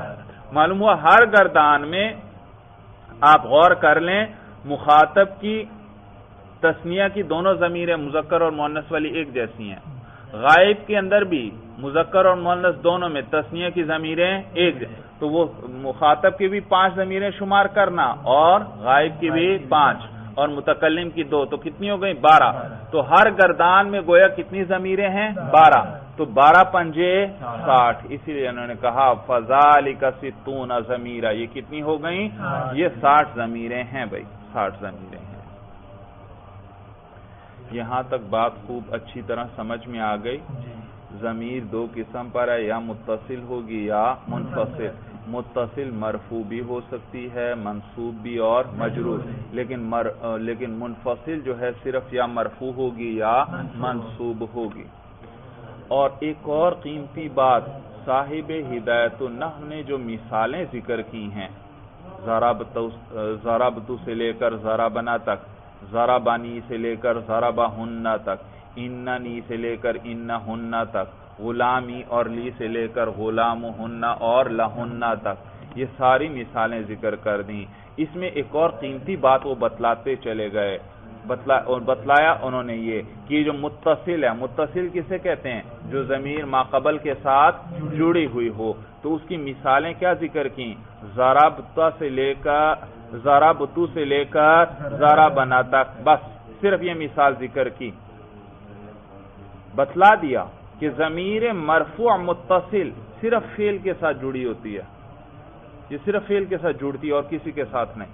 مثالوں پہ غور کر رہے ہیں، ضربتو سے لے کر ضربنا تک، صرف فعل کو ذکر کیا مثالوں میں، معلوم ہوا مرفوع متصل صرف کس کے ساتھ جڑتی ہے؟ فعل کے، یعنی جو فاعل کی ضمیر ہوتی ہے گردانوں میں، یہ کیا ہے؟ مرفوع متصل، اور مرفوع متصل حرف کے ساتھ جڑی ہوئی کبھی نہیں آپ کو ملے گی۔ اسی طرح مرفوع متصل اسم کے ساتھ جڑی ہوئی کبھی آپ کو نہیں ملے گی، صرف کس کے ساتھ جڑی ہوئی ملے گی؟ فعل کے ساتھ۔ جبکہ آگے منصوب کی مثالیں ذکر کی، منصوب متصل کی، ضربنی سے لے کر ضربہن تک، معلوم ہوا منصوب متصل فعل کے ساتھ بھی جڑتی ہے۔ آگے کہا وَإِنَّنِي سے لے کر إِنَّهُنَّ تک، اور اِنَّ کیا ہے؟ حرف ہے از حروف مشبہ بالفعل، تو یہ حرف کے ساتھ بھی جڑی ہوئی ہے. معلوم ہوا منصوب متصل فعل کے ساتھ جڑی ہوئی بھی آ سکتی ہے اور حرف کے ساتھ جڑی ہوئی بھی آ سکتی ہے، اسم کے ساتھ جڑی ہوئی نہیں آئے گی. معلوم ہوا اسم کے ساتھ متصل ضمیر مرفوع بھی نہیں آ سکتی اور منصوب بھی نہیں آ سکتی. اور مجرور کی مثال ذکر کی، غلامی سے لے کر غلامہن تک اور لی سے لے کر لہن تک. غلامی بتلا دیا کہ ضمیر مجرور متصل اسم کے ساتھ بھی جڑ سکتی ہے کیونکہ غلام کیا ہے؟ اسم ہے. اور لی یہ کس کے ساتھ جڑی ہوئی ہے؟ حرف لام جارہ کے ساتھ. معلوم ہوا مجرور متصل اسم کے ساتھ بھی جڑ سکتی ہے اور حرف کے ساتھ بھی. صورت سمجھ میں آ گئے؟ معلوم ہوا فعل کے ساتھ دو طرح کی متصل ضمیریں آ سکتی ہیں. فعل کے ساتھ کون کون سی؟ مرفوع بھی اور منصوب بھی. اسم کے ساتھ صرف ایک ضمیر متصل آئے گی، کون سی؟ مجرور متصل. اور حرف کے ساتھ بھی دو قسم کی متصل ضمیریں آ سکتی ہیں، کون سی؟ منصوب متصل بھی اور مجرور متصل بھی. بات اچھی طرح سمجھ میں آ گئی؟ وَاعْلَمْ أَنَّ الْمَرْفُوعَ الْمُتَّصِلَ خَاصَّةً يَكُونُ مُسْتَتِرًا فِي الْمَاضِي لِلْغَائِبِ وَالْغَائِبَةِ كَضَرَبَ أَيْ هُوَ. بھئی اب آپ کو یہ بتلانے لگے ہیں کہ بعض اوقات یہ جو ضمیر متصل ہوتی ہے یہ صیغے کے اندر چھپ جاتی ہے تو اس کو کہتے ہیں ضمیر مستتر، اور بعض اوقات ظاہر ہوتی ہے اس پر تلفظ بھی انسان کرتا ہے، اس کو کہتے ہیں ضمیر بارز. جیسے ضربہ، اس کے اندر کون سی ضمیر چھپی ہوئی ہے؟ ہوا. اور ضربہ اس کے ساتھ الف ہے، تو ہوا تو ضربہ کے اندر چھپی ہوئی ہے تو اس کو کہیں گے ضمیر مستتر. اور ضربہ اس میں تو الف کو باقاعدہ میں پڑھ رہا ہوں، یہ تو چھپی ہوئی نہیں ہے تو اس کو کہیں گے ضمیر بارز. کیا کہیں گے؟ بارز. اب آپ کو صرف اتنا بتانے لگے ہیں کن کن صیغوں میں ضمیر مستتر آئے گی اور کن صیغوں میں ضمیر بارز آئے گی. وہ آپ خود بھی کر سکتے ہیں. ماضی میں ذرا دیکھ لیتے ہیں ہم پہلے. بھائی پہلا صیغہ ضربہ، ضمیر بارز ہے مستتر ہے؟ مستتر ہے. ضربہ یہ تو فعل کا مادہ ہے، ضرب مصدر ہے بھائی، تو آگے کوئی ضمیر جڑی ہوئی نہیں اور اس معلوم ہے اسی کے اندر چھپی ہوئی ہے تو ضمیر مستتر. ضربہ کے اندر الف ہے تو بارز ہے، ضربو میں واو ہے تو بارز ہے، ضربت میں یہاں اس میں ہیا مستتر ہے، یہ تا تانیث کی علامت ہے، ضمیر نہیں ہے. ضربتا میں ہاں بس آپ صرف یہ مجھے بتائیں بارز ہے یا مستتر؟ ضربتا بارز، ضربنا بارز.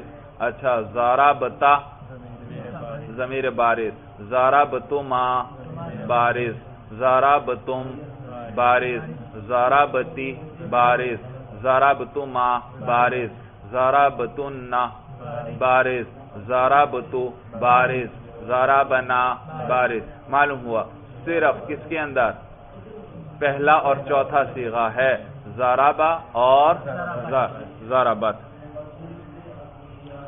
تو یہی بات ذکر کر رہے ہیں. وَعَلَمْ جان لے ان المرفوع المتصل خاصتاً کہ خاص طور پر مرفوع متصل یکون مستترن یہ مستتر ہوگی فی الماضی کس میں؟ ماضی میں. للغائب والغائبتی غائب اور غائبہ کے صیغے میں. کا ضربہ ای ہوا، جیسے ضربہ اس کے اندر کون سی ضمیر ہے؟ ہوا.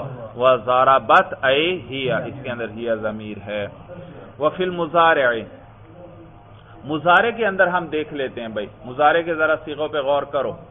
یضربو مستتر ہے بارز جی مستتر ہے. دیکھو ادھر دیکھو، یضربو شروع میں یا یہ علامت مضارع ہے، یہ ضمیر نہیں کیونکہ اس کے ساتھ جو ضمیر آئے گی وہ ضمیر وہ فاعل کی آئے گی اور فاعل کی ضمیر آپ نے پڑھا ہمیشہ فعل کے بعد آ سکتی ہے، فعل پر مقدم نہیں ہو سکتی. تو یضربو میں یا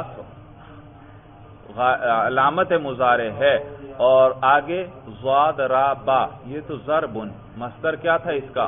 ضرب، تو وہ تو یہ تو اسی کا مادہ ہے. اس سے آگے کوئی اور حرف ہے آگے نہیں، معلوم ہو ضمیر اسی کے اندر چھپی ہوئی ہے. تو یضربو کے اندر ضمیر مستتر، یضربانی میں بارز یہ الف ہے، نون اعرابی ہے بھائی، نون اعرابی ہے. اور یضربون میں واو ہے، نون اعرابی ہے، ضمیر بارز ہے. تضربو اس میں ہی ضمیر مستتر ہے. تضربانی میں بارز، یضربنا بارز، تضربو ضاد را با ہے آخر میں، با سے آگے کچھ ہے ہاں مستتر. تضربو میں بھی مستتر. تضربانی میں بارز، تضربون میں بارز، تضربین میں بارز. یہ یا ہے، یا نون تو اعرابی ہے، یا ضمیر ہے. پھر تضربانی بارز الف ہے. تضربنا، تضربنا اس میں بارز، آگے اضربو مستتر، نضربو مستتر. معلوم ہوا فعل مضارع میں کون کون سے صیغے؟ پہلا واحد مذکر غائب، واحد مؤنث غائب اور واحد مذکر حاضر. تضربو اور متکلم کے دونوں صیغے، یہ 5 صیغوں میں ضمیر مستتر آئے گی، باقی سب میں کیا ہوگی؟ بارز. یہی ذکر کر رہے ہیں. وفی المضارع المتکلم مطلقاً، اور مضارع متکلم کے اندر مطلقاً یعنی چاہے واحد متکلم ہو چاہے جمع متکلم، دونوں کے اندر. نحو اضربو ای انا و نضربو ای نحن. اضربو میں انا ضمیر ہے اور نضربو میں نحن مستتر ہے. وللمخاطبی، اور مضارع کے مخاطب کے صیغے میں کا تضربو، جیسے تضربو ہے ای انتا، اس میں کون سی ضمیر ہے؟ انتا مستتر ہے. وللغائب والغائبتی، اور مضارع غائب اور غائبہ کا صیغہ جیسے کہ یضربو ای ہوا و تضربو ای ہیا. دیکھا یہ 5 صیغے اور ان میں جو ضمیریں چھپی ہوئی ہیں وہ انہوں نے نکال کر بتلا دیں. یہاں تک بات سمجھ میں آ گئی. وفی الصفتی، اور صفت کے صیغوں میں مجھے بتائیے بھائی، آپ بتائیے. ادھر دیکھیے، اس میں فاعل ہے، گردان آپ نے پڑھی، ضاربن، ضاربان، ضاربون، ضاربتن، ضاربتان، ضارباتن. اب مجھے بتائیے ضاربن میں ضمیر ساتھ ہے کوئی؟ نہیں، مستتر ہے. ضاربانی میں جی پھر وہی غلطی، یہ میں پہلے بھی بتا چکا ہوں. ضاربانی یہ فعل کے اندر جو الف اور واو آتا ہے وہ ضمیریں ہیں، ضربا، ضربا، ضربو. لیکن صفت کے صیغوں میں جو الف اور واو آئے وہ صرف تثنیہ اور جمع کی علامتیں ہیں. ضاربن، ضاربانی، ضاربونا، یہ الف اور واو کیا ہیں؟ صرف تثنیہ اور جمع کی علامت. یہ ضمیریں نہیں ہیں. دلیل یاد رکھو، پھر آپ کو بات بھولے گی نہیں. دلیل یہ کہ اسی کو حالت نصبی اور جری میں لے جاؤ. تثنیہ ہے نا، ضاربانی، حالت نصبی جری میں لے جاؤ. ضاربینی، وہ الف کس سے بدل گیا؟ یا سے. اگر وہ ضمیر ہوتی، ضمیر تو مبنی ہوتی ہے، اس میں تو کوئی تبدیلی نہیں آتی، وہ نہ بدلتی، معلوم ہو وہ ضمیر نہیں. ضاربون مسلمون کی طرح ہے، جمع مذکر سالم ہے، تو اس کو حالت نصبی جری میں لے جاؤ. ضاربین، وہ واو کس سے بدل گیا؟ یا سے. معلوم ہوا کہ یہ ضمیر نہیں ہے بلکہ جمع کی علامت. معلوم ہوا صفت کے صیغوں میں جو الف اور واو آتے ہیں وہ ضمیریں نہیں ہوتی بلکہ تثنیہ اور جمع کی علامت ہوتی ہے. اور دلیل کیا کہ وہ حالت نصبی جری میں بدل جاتے ہیں یا کے ساتھ. تو جب یہ ضمیریں نہیں، معلوم ہوا ضمیریں ان کے اندر چھپی ہوئی ہیں. ضاربن میں کون سی ضمیر؟ ہوا. ضاربانی میں ہما، اور ضاربونا میں ہم ضمیر چھپی ہوئی ہے. بات سمجھ میں آ گئی؟ یہی بات بیان کر رہے ہیں. تو یہ صفت کے صیغے، چاہے ادھر دیکھو، اس میں فاعل ہو، چاہے اس میں مفعول ہو، چاہے صفت مشبہ ہو، چاہے اس میں تفضیل، سب کے اندر اسی طرح ہیں. ان میں جتنی الف اور واو آئیں گے وہ تثنیہ اور جمع کی علامتیں ہیں، ضمیریں نہیں. ضمیریں ان کے اندر کیا ہوں گی؟ مستتر ہوں گی، بارز نہیں ہوں گی. تو کہتے ہیں وفی الصفتی، اور صفت کے اندر عن اسم الفاعل والمفعول وغیرہما، میری مراد اس میں یعنی کہ اس میں فاعل اور اس میں مفعول اور ان کے علاوہ جو صفت کے صیغے ہیں مطلقاً ان میں مطلقاً، یعنی ان کی تمام صورتوں میں، چاہے مفرد ہو، تثنیہ ہو، جمع ہو، مذکر ہو، مؤنث ہو، سب صورتوں کے اندر ضمیریں ان میں کیا ہوں گی؟ مستتر ہوں گی۔ ولا يجوز استعمال المنفصل الا عند تعذر المتصل۔ یہاں پر ایک قیمتی ضابطہ آپ کو بتلا رہے ہیں۔ ضابطہ یہ یاد رکھو، آپ نے پڑھا، ادھر دیکھیے بھائی، آپ نے پڑھا کہ ضمیریں دو قسم پر ہیں، یا متصل ہوگی یا منفصل، اور آپ نے غور بھی کر لیا کہ متصل ضمیر چھوٹی ہوتی ہے اور منفصل ذرا بڑی ہوتی ہے۔ کیا معنی؟ متصل ایک آدھ حرف ہی ہوتا ہے عموماً، ضربہ ضربا صرف کیا ہے؟ الف، ضربو صرف کیا ہے؟ واو، غلامی یہ صرف یا ہے۔ صورت سمجھ میں آگے؟ تو متصل کیا ہوتی ہے؟ چھوٹی ہوتی ہے عموماً، اور منفصل میں حروف کیا ہوتے ہیں؟ زیادہ۔ جیسے ضربتو کے اندر تا ضمیر ہے، صرف تا ایک حرف ہے، اور متکلم کی منفصل لے آؤ، انا کے اندر الف، شروع میں حمزہ ہے، پھر نون ہے، پھر الف، دیکھو 3 حروف ہو گئے۔ صورت سمجھ میں آ گئی بھائی؟ تو الف کو تو ہم پڑھتے ہی نہیں ہیں، پھر بھی کم انا، حمزہ اور نون 2 حروف تو ہیں، تو متصل تھا ایک حرف، منفصل میں 2 حرف ہو گئے، تو چھوٹی کون سی؟ متصل۔ تو اصل یہ ہے کلام عرب مختصر ہے، اور وہ اختصار چاہتا ہے کہ مختصر ہونا چاہیے، یعنی لفظ تھوڑے سے ہوں، بات لمبی سے لمبی ہو جائے بھائی۔ تو لہذا یہ اصل ضمیر متصل ہے، اور متصل ضمیر ہی استعمال کریں گے ہر جگہ پر۔ ہاں کہیں مجبوری آ جائے، متصل استعمال کر ہی نہیں سکتے، تو پھر مجبوراً منفصل کو استعمال کر لیں گے۔ تو جہاں پر ضمیر متصل سے کام چلے وہاں منفصل استعمال کرنے کی اجازت نہیں۔ ہاں مجبوری ہو جائے پھر کون سی استعمال کر سکتے ہو؟ منفصل بھائی۔ تو کہتے ہیں ولا يجوز استعمال المنفصل الا عند تعذر المتصل، اور جائز نہیں ہے ضمیر منفصل کو استعمال کرنا الا عند تعذر المتصل، مگر جس وقت کہ ضمیر متصل متعذر ہو جائے، یعنی ناممکن ہو جائے۔ تعذر کا معنی ناممکن ہو، جب ضمیر متصل ناممکن ہو جائے، کَإِيَّاكَ نَعْبُدُ۔ جی اب مثالیں ذکر کر رہے ہیں، اور مثالوں کے ضمن میں وہ جگہیں ذکر کر رہے ہیں جہاں ضمیر منفصل آپ کو استعمال کرنا پڑے گی۔ پہلی جگہ ہے جیسے مثال ذکر کر دی ایاک نعبد، ایاک نعبد بھائی، یہ ایاک، یہ اوپر دیکھیں، اوپر ضمیریں آئی تھیں، ایا سے لے کر ایا ہنت، یہ کون سی ضمیر ہے؟ منصوب منفصل ہے، منصوب منفصل۔ اصل میں کلام یوں تھا، نعبدو کا،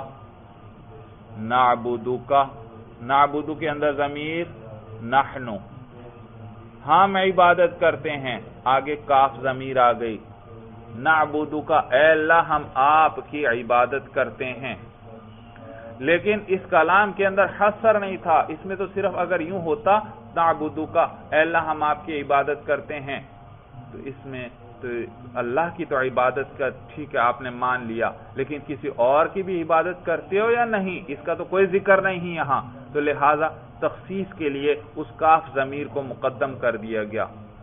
اور نعبدو کا کاف ضمیر متصل تھی، توجہ ہے، متصل تھی، صرف کاف تھا، نعبدو کا ضمیر منصوب متصل، لیکن جب اس کاف کو نعبدو پر مقدم کر دیا، اب جب مقدم کیا، اب ضمیر جو جڑتی ہے کسی لفظ کے بعد آ کر اس سے جڑتی ہے، اس سے پہلے آ کر نہیں جڑا کرتی، تو جب کاف ضمیر نعبدو پر مقدم ہوا تو اب جڑنے کی کوئی صورت نہیں، ضمیر متصل کے لانے کی صورت نہ رہی، تو مجبوراً پھر کون سی لانا پڑی؟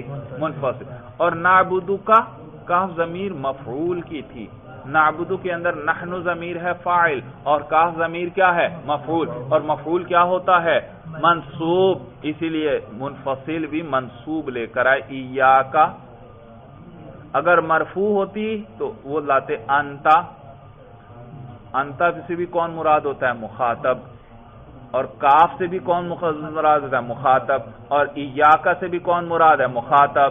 تو لیکن ہر ایک کو اپنے محل پر لا کر آنا ہے، منصوب مقام پہ کون سی ضمیر رانی ہے؟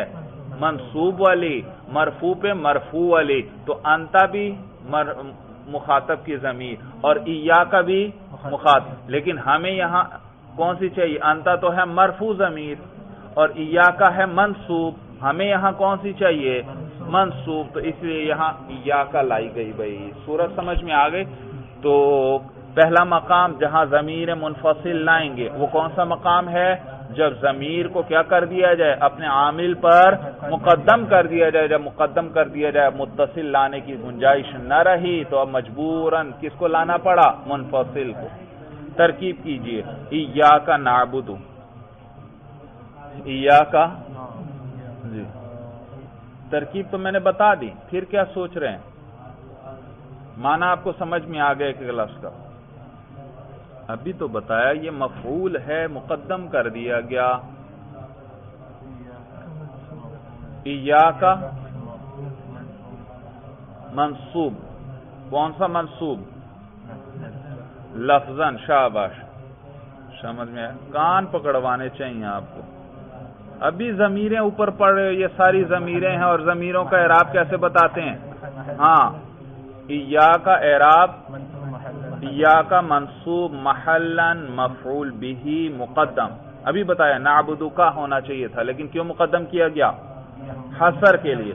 دیکھو اب حصر پیدا ہو گیا۔ ایاکا نعبدو، نعبدو کا معنی تھا نعبدو کا، اے اللہ ہم آپ کی عبادت کرتے ہیں۔ ایاکا نعبدو، صرف کاف کو اٹھا کر مقدم کر دیا گیا، حصر آ گیا۔ کیا معنی ہوا؟ اے اللہ ہم آپ ہی کی عبادت کرتے ہیں۔ دیکھا اب باقی سب کی نفی ہو گئی۔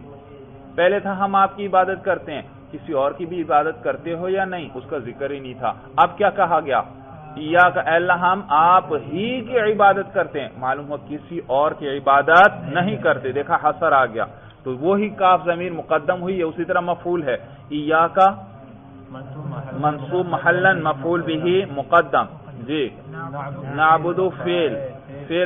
نعبدو فعل بفاعل، اس کے اندر نحنو ضمیر مرفوع محلاً، اس کا فعل اپنے فاعل اور مفعول بہ سے مل کر جملہ فعلیہ خبریہ ہوا۔ ترکیب سمجھ میں آ گئی بھائی؟ وَمَا ضَرَبَكَ إِلَّا أَنَا، یہ دوسرا مقام ہے جہاں پر ضمیر منفصل استعمال کریں گے۔ یہ اصل میں تھا ما ضربک احد الا انا، ما ضربک، ما ضربہ پٹائی نہیں کی، کا کس کی؟ آپ کی، احد کسی نے بھی، کسی ایک نے بھی، الا انا سوائے میرے سوا کسی نے آپ کی پٹائی نہیں کی، یعنی یوں کہیں صرف میں نے آپ کی پٹائی کی ہے۔ معنی سمجھ میں آیا؟ ما ضربک احد، کسی ایک نے بھی آپ کی پٹائی نہیں کی، الا انا سوائے میرے۔ تو با محاورہ کیسے کہیں گے اردو میں؟ صرف میں نے آپ کی پٹائی کی ہے بھائی، یعنی اور کسی نے نہیں کی۔ اب دیکھیے تو اصل میں احدن تھا فاعل، احدن کیا تھا؟ فاعل، اور الا حرف استثناء ہے اور انا تھا مستثنیٰ۔ لیکن پھر کیا کیا گیا؟ احدن فاعل کو حذف کر لیا، اور فاعل کو تو حذف کر نہیں سکتے، تو کیا کیا گیا؟ انا کو اس کا قائم مقام کر دیا گیا، یعنی انا کو فاعل بنا دیا گیا۔ تو ضربہ فعل ہے اور انا اس کے لیے آگے فاعل ہے، کیونکہ حصر پیدا کرنا تھا ما اور الا کے ساتھ۔ اگر میں کہتا نا میں نے آپ کی پٹائی کی ہے تو میں یوں کہتا ضربتک، میں نے آپ کی پٹائی کی، لیکن میں حصر پیدا کرنا چاہتا ہوں، میں بتانا یہ چاہتا ہوں صرف میں نے کی ہے اور کسی نے نہیں، تو اس کے لیے ما اور الا لے کر آتے ہیں، ما اور الا، اور الا کے بعد پھر فاعل کو ذکر کرتے ہیں، اور فاعل تو یہ ہے یا متکلم، لہذا الا کے بعد انا ضمیر لے آئے۔ صورت سمجھ میں آ گئی؟ تو یہ ضربہ فعل ہے اور الا کے بعد جو انا ہے وہ اس کے لیے کیا بن رہی ہے؟ فاعل ہے بھائی، اور فاعل کیا ہوتا ہے؟ مرفوع، اسی لیے مرفوع منفصل لائے، کیا لے کر آئے؟ اور منفصل کیوں لائے؟ اصل تو تھی متصل، اصل ضمیر کیا ہے؟ متصل، لیکن یہاں ہم نے کیا پیدا کرنا تھا؟ حصر، اور حصر کے لیے کیا لے کر آتے ہیں؟ ما اور الا، اور فاعل کو کس کے بعد ذکر کرتے ہیں؟ تو ادھر دیکھیے فاعل کو کس کے بعد ذکر کرتے ہیں؟ الا کے بعد، تو ہم نے الا کے بعد فاعل یعنی انا کو ذکر کرنا ہے، اور انا کون سی ضمیر ہے؟ منفصل۔ متصل کیوں نہیں لائے؟ اس لیے کیونکہ ضمیر فاعل ہے نا، فاعل ہے، اور ضمیر مرفوع متصل کس کے ساتھ جڑتی ہے؟ فعل کے ساتھ. تو فعل ہے ما قبل میں، اور درمیان میں ہمیں لانا ہے الا. یہ الا ہم کیوں لائے؟ کسی وجہ سے یا بغیر وجہ کے؟ کسی وجہ سے. وہ کیا وجہ تھی؟ ہم حصر پیدا کرنا چاہتے ہیں. تو جب حصر پیدا کرنا ہے الا کو ضرور لانا پڑے گا، اور فاعل کو الا کے بعد ذکر کرنا پڑے گا. جب فاعل کو آپ الا کے بعد ذکر کر رہے ہیں اور فعل الا سے پہلے ہے، اب اتصال کی کوئی صورت ہے؟ جڑنے کی کوئی صورت ہے؟ نہیں، کیونکہ درمیان میں الا آ رہا ہے، وہ جڑنے ہی نہیں دے گا. یا تو الا ختم کرو گے تو پھر تم کلام ہی بدل جائے گا. تو الا کو باقی بھی رکھتے ہو تو پھر جدا ضمیر متصل لانے کی کوئی صورت نہیں ہے. مجبوراً کون سی لانا پڑی؟ منفصل. صورت سمجھ میں آ گئی؟ جی. ما ضربک الا انا، نہیں پٹائی کی آپ کی مگر میں نے. جی ترکیب کیجئے. ما حرف نفی، یہ یوں کہہ دیں ما ضربا فعل منفی، چاہے الگ الگ کر لیں دونوں کو چاہے اکٹھا کر لیں. ما حرف نفی، ضربا فعل، کاف ضمیر منصوب محلا مفعول به، الا حرف استثناء، انا اعراب بھائی مرفوع محلا. کیوں مرفوع؟ کیونکہ فاعل ہے. جی بس فعل اپنے فاعل سے اور مفعول، فعل اپنے فاعل اور مفعول سے مل کر جملہ فعلیہ خبریہ ہوا. ترکیب سمجھ میں آ گئی بھائی؟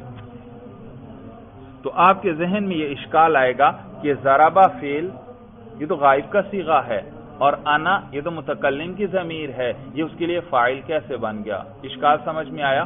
میں نے جواب پہلے ذکر کر دیا کہ اصل میں تو فاعل تھا احد. ما ضربہ کا احد، احد تھا فاعل، اور الا انا یہ انا تھا مستثنی.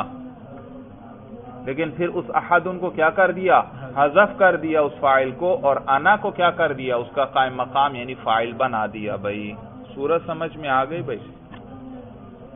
وَأَنَا زَيْدٌ، یہ تیسرا مقام آیا بھائی. انا مرفوع محلا مبتدا، زید مرفوع لفظاً خبر، مبتدا خبر مل کر جملہ اسمیہ خبریہ ہوا. یہاں انا ضمیر منفصل کیوں لائے؟ وجہ یہ کہ یہ مبتدا ہے، مبتدا ہے، اور مبتدا میں عامل کون ہوتا ہے؟ ابتدا ہوتی ہے، یعنی عامل معنوی ہوتا ہے. لفظ کوئی نہیں ہوتا بلکہ ایک معنوی چیز عامل ہوتی ہے. اور یہ انا ضمیر کون سی ہے؟ مرفوع. تو عامل ہوا معنوی، تو یہ ضمیر مرفوع عامل معنوی کے ساتھ جڑ ہی نہیں سکتی، جڑنے کی کوئی صورت ہی نہیں ہے، کیونکہ عامل لفظوں میں ہے ہی نہیں، صرف معنی کے اعتبار سے ہے. لفظوں میں کوئی ہوتا تو جڑ جاتی ساتھ. عامل تو کیا ہے؟ معنی کے اعتبار سے موجود ہے یہاں پر، لیکن لفظوں میں کوئی لفظ ہے؟ انا سے پہلے کوئی لفظ گزرا ہے؟ نہیں، کوئی لفظ تو کوئی بھی نہیں ہے. تو لفظ عامل کے کس قسم کا ہے یہاں پر؟ معنوی ہے، اور معنوی عامل کے ساتھ تو لفظ نہیں جڑ سکتا. لفظ لفظ کے ساتھ تو جڑ سکتا ہے، غیر لفظ کے ساتھ تو نہیں جڑ سکتا بھائی. تو اس لیے جب عامل معنوی ہے ابتدا، اس کے ساتھ جڑنے کی کوئی صورت نہ تھی، تو مجبوراً کون سی ضمیر لانا پڑی؟ منفصل بھائی. اور کون سی ضمیر لائے؟ مرفوع منفصل یا منصوب منفصل؟ مرفوع. کیوں مرفوع لائے؟ کیونکہ مبتدا کا مقام ہے، مبتدا کیا ہوتا ہے؟ مرفوع. تو جس قسم کا مقام ہوگا، رفع والا مقام ہے تو مرفوع منفصل لاؤ، نصب والا مقام ہے تو منصوب منفصل لاؤ. وَمَا أَنْتَ إِلَّا قَائِمًا، جی آپ کی کتابوں میں یہی مثال ہے. ہاں یہ کتابت کی غلطی ہے بھائی، یاد رکھیے، یاد رکھیے. یہ یوں ہونا چاہیے ما انت الا قائمن، قائمن نہیں ہونا چاہیے بلکہ قائمن، کیونکہ آپ پڑھ چکے ہیں ما مشابہ بھی لیسا، ما مشابہ بھی لیسا کیا عمل کرتا ہے؟ اپنے اسم کو رفع دیتا ہے اور خبر کو نصب. ما انت، ادھر توجہ کیجئے، ما انت قائمن، ما مشابہ بھی لیسا نے کیا کیا؟ انتا کو رفع دیا اور قائمن کو نصب. تو ما مشابہ بلیس سے اپنے اسم کو رفع اور خبر کو نصب دے. لیکن آپ نے پڑھا تھا کہ ما مشابہ بلیس اگر اس کے بعد ان آ جائے یا ما مشابہ بلیس کی خبر پر الا داخل ہو جائے یا ما مشابہ بلیس کی خبر اسم پر مقدم ہو جائے تو اس کا عمل لغو ہو جاتا ہے، پھر یہ عمل نہیں کرتا. ذہن میں کوئی بحث آئی؟ جی یہ میری کتاب میں ہے صفحہ 47 بھائی، ما لا مشابہ بلیس کی بحث ہے بھائی، ان کی خبر کے بارے میں مل گیا بھائی درمیان میں۔ فصل خبر ما لا المشبہتین بلیس، ما لا مشابہ بلیس کی خبر، والمسند بعد دخولہما، وہ مسند ہوتی ہیں ان دونوں کے داخل ہونے کے بعد، نحو ما زید قائما ولا رجل حاضرا، وَإِن وَقَعَ الْخَبَرُ بَعْدَ إِلَّا، اور اگر ان کی خبر کس کے بعد آئے؟ الا کے بعد، جیسے ما زید الا قائم، دیکھا مرفوع پڑھ رہے ہیں، او تقدم الخبر علی الاسم، یا ان کی خبر کیا ہے ان کے اسم پر مقدم ہو جائے، نحو ما قائم زید، دیکھو قائم خبر کو اب رفع آ گیا خبر پر، او زیدت ان بعد ما، یا ان بڑھ جائے کس کے بعد؟ ما کے بعد۔ میں نے بتایا تھا ان بھی نفی کے لیے آتا ہے، جیسے ما کس لیے آتا ہے؟ نفی کے لیے۔ او زیدت ان بعد ما، یا ان بڑھ جائے کس کے بعد؟ ما کے بعد، نحو ما ان زید قائم، تو بطل العمل، تو اس کا عمل کیا ہو جائے گا؟ باطل ہو جائے گا۔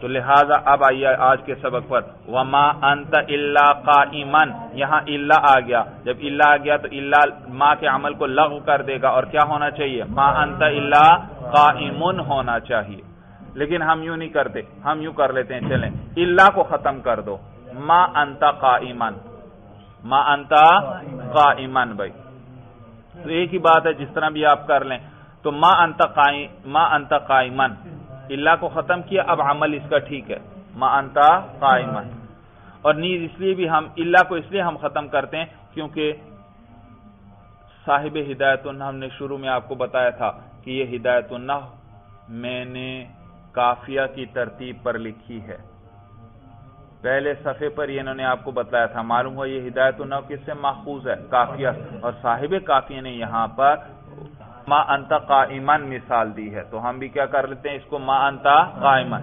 جی اب ترکیب کیسے ہوگی؟ ما مشابہ بھی لیسا، انت مرفوع محلن اس کا اسم، قائمن منصوب لفظاً صیغہ اس میں فاعل، اس کے اندر انت ضمیر منصوب، اس کے اندر انت ضمیر مرفوع محلن اس کا اسم۔ بھئی کیوں انتا کیوں میں نے نکالی؟ میں نے آپ کو بتایا تھا صفت کے صیغے کو اگر متکلم کی ضمیر سے جوڑو تو متکلم کی ضمیر اس میں نکالو، اگر غائب سے جوڑو تو غائب کی نکالو، اور اگر مخاطب کی ضمیر سے اس کو جوڑو تو مخاطب کی ضمیر نکالو۔ انا قائمن کیا ترکیب کروائی تھی آپ کو؟ انا مرفوع محلن مبتدا، قائم مرفوع لفظاً صیغہ اس میں فاعل، اس کے اندر انا ضمیر مرفوع محلن اس کا فاعل، صورت سمجھ، انا ضمیر مرفوع محلن اس کے اندر اس کا فاعل، اس میں فاعل اپنے فاعل سے مل کر شبہ جملہ ہو کر خبر۔ اب اور پھر آپ سے کوئی پوچھے کہ آپ نے ربط نہیں بتایا، آپ کہیں گے ہم قائمون کو جوڑ رہے ہیں انا سے، اور جس سے جوڑ رہے ہیں وہ خود قائمون کے اندر آ گیا، انا سے جوڑ رہے ہیں، اور اس کے اندر بھی کون سی ضمیر؟ انا۔ جیسے میں نے مثال ذکر کی تھی قرآن میں ہے الحاقۃ ملحاقہ، الحاقہ ہے مبتدا، اور ملحاقہ یہ پورا جملہ یہ خبر ہے کس کی؟ الحاقہ کی، تو پورے جملے کو الحاقہ سے جوڑا جا رہا ہے۔ تو ایک صورت تو عائد کی یہ تھی کہ اس میں کوئی غائب کی ضمیر ہو جو کس کو لوٹے؟ الحاقہ کی، لیکن غائب کی ضمیر تو یہاں ہے ہی نہیں، تو پھر عائد کی یہاں دوسری قسم ہے، کیا کہ جس سے جوڑ رہے ہیں یعنی الحاقہ سے، وہی الحاقہ خود اس جملے کے اندر موجود ہے بھائی، تو ربط آ گیا۔ تو یہاں پر بھی انا قائمن، قائمن کو کس سے جوڑ رہے ہیں؟ انا سے، تو اسی کے اندر انا آ گیا۔ یہ نہ کہنا کہ اس کے اندر انا لوٹ رہا ہے انا کو، کیونکہ مرجع صرف غائب کی ضمیر کا مرجع ہوتا ہے، مرجع صرف کس کا ہوتا ہے؟ غائب کی ضمیر کا، متکلم اور مخاطب کی ضمیروں کا مرجع نہیں ہوتا۔ سورج سمجھ میں آ گئے؟ تو ما انت قائمن، دوبارہ کیجئے ترکیب بھائی، ما مشابہ بلیسا، انت مرفوع محلن، ما مشابہ بلیسا کا اسم، قائمن منصوب لفظاً صیغہ اس میں فاعل، اس کے اندر انت ضمیر مرفوع محلن اس کا فاعل، اور اس میں فاعل اپنے فاعل سے مل کر شبہ جملہ ہو کر ما کی خبر، ما مشابہ بلیسا اپنے اسم اور خبر سے مل کر جملہ اسمیہ خبریہ ہوا۔ سورج سمجھ میں آ گئی؟ اچھا بات یہ چل رہی ہے، ذکر یہ کر رہے تھے کہ ضمیر متصل ہمیشہ استعمال کرتے ہیں، جہاں مجبوری ہو جائے پھر کیا استعمال کرتے ہیں؟ منفصل استعمال کرتے ہیں۔ تو سوال یہاں انتا کو منفصل کیوں استعمال کیا، متصل کیوں نہیں لائے؟ جواب یہ کہ یہ انتا ضمیر مرفوع ہے، اور مرفوع متصل صرف فعل کے ساتھ جڑا کرتی ہے، اور یہاں پر تو انتا سے پہلے کیا ہے؟ حرف عامل ہے، تو وہ فعل کے ساتھ جڑتی ہے، حرف کے ساتھ نہیں جڑتی، تو فعل یہاں ہے ہی نہیں، ورنہ یہ اس کے ساتھ جڑ جاتی۔ جب حرف کے ساتھ یہ جڑ ہی نہیں سکتی مرفوع، تو مجبوراً پھر ہمیں کون سی مرفوع لانا پڑی؟ منفصل لانا پڑی۔ سورج سمجھ میں آگئے؟ تو کل کتنی جگہیں ذکر کر دیں جہاں پر متصل نہ لا سکیں تو کیا لانی پڑے گی؟ منفصل۔ پہلی کیا جگہ تھی؟ ایاک نعبد، یہ کون سی جگہ ہے؟ جہاں ضمیر کو کیا کر دیں؟ عامل پر مقدم کر دیں۔ دوسری جگہ وما ضربک الا انا، یہ کون سی جگہ ہے؟ جہاں پر آپ ضمیر کو کس کے بعد ذکر، جہاں پر ضمیر اور عامل کے درمیان کیا آ جائے؟ فصل۔ کیا آ جائے؟ فصل۔ جب فصل آ گیا، جدائی آ گئی، تو پھر متصل لانے کی صورت نہیں۔ اور تیسری صورت انا زید، یہ کون سی مثال تھی؟ جس میں عامل کیا تھا؟ معنوی تھا۔ تو جب عامل معنوی ہے تو اس کے ساتھ اتصال کی کوئی صورت نہیں۔ چوتھی مثال تھی وما انت قائما، یہ اس میں منفصل کیوں لائے؟ کیونکہ یہ مرفوع منفصل ہے۔ اگر مرفوع متصل لاتے تو مرفوع متصل تو صرف کس سے جڑتی ہے؟ فعل سے، اور یہاں تو ماقبل میں فعل ہے ہی نہیں، عامل تو حرف ہے، ما کیا ہے؟ حرف ہے، تو اس سے وہ جڑ ہی نہیں سکتی، تو مجبوراً کون سی ضمیر لانا پڑی؟ منفصل۔ چلیے بس بھائی، ھذا ھو المرام، واللہ اعلم بحقیقت الکلام۔